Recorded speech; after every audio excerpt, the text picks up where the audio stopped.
family आइछ क्या फेरि ए दिदी सन्चै हुनुहुन्छ ए तिमी पो आयौ बस न यहाँ आउनु छोराले अस्ट्रेलियाबाट पठाइदिएको कि ए होला म त छोरी अस्ट्रेलिया छोरी दुवै पानी खानुहुन्छ बस्नु न यहाँ पानी त के खानु बरु यसो केही ए होला के ल्याइदिउँ भन्नुहोस् न त अहिले छोडिदिनुहोस् अब आफ्नो घरमा त अब सुनैको गिलासमा खाने बानी के अरे अब यहाँ त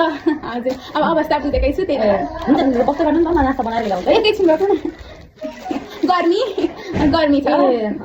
मेरो छोराले पठाइदिएको धेरै त होइन मात्र 4 तोला अब सुनको भाउ बढेछ मगर छोरा भनेको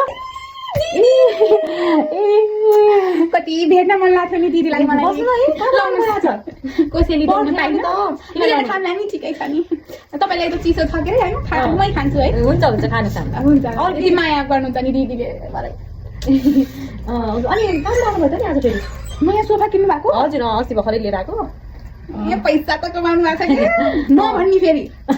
के गर्ने होइन नि त्यस्तो होइन अब तपाईँ आएर आफै थाहा पाइहाल्नु भयो नि त धेरै किन हजुर सुने हो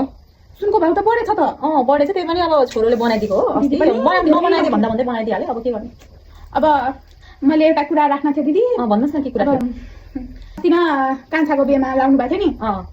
नाकमा बुलाकी के हजुर हजुर के त अनि त्यो चाहिएको थियो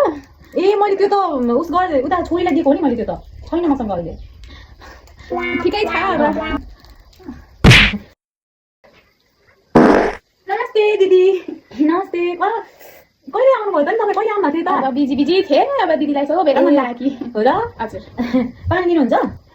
पानी भयो न खाम बरु यसो कोक पाए खाम ए कोक त त्यहाँ पसलमा लिन जानुपर्छ मैले राख्छु दुःख नगर्नु दिदी हुन्छ त्यसो अनि अरू भन्नु तपाईको हालखबर के छ के चलिरहेको छ ठिकै छ यो त तपाईँको घर त जहिले आए पनि यस्तै हो नि के अब के गर्नु अब केही गर्न सकिँदैन अब हुन्छ बिस्तारै किन हात्तिनी हो र यो बेड पनि उहिलेको हो यो के भन्छ यो सोफा पनि उहिलेको हो 4 वर्ष 10 वर्ष बस्छ उही जहिले पनि उही हुन्छ तपाईँको कर्मै खोटो क्या दिदी तपाईँ एक्लै के गर्नुहुन्थ्यो त नि तपाईँको छोरी पनि त्यस्तै केटासँग लागेर हिँड्ने केही पनि छैन त्यसको के गर्ने त्यसो गरिरहेको छु अब मेरो चुप लाग्नु है दिदी तपाईँलाई केही थाहा छैन तपाईँ सोझी हुनुहुन्छ मेरो छोरीलाई हेर्नु विदेश गई छे कमाइ छे कुरा नगर्नु है दिदी मलाई सबै थाहा छ रामेको छोरा 4 वर्ष भइसक्यो उहाँ गएको त्यो रामेको छोरासँग बे गरेको भयो त्यसले अहिले नखरा देखाएर बसी अब उसलाई मनै पर्दैन भनेपछि उसले बे किन गर्ने त मनै पर्दैन उसले अब पछि आफै गर्छ आफै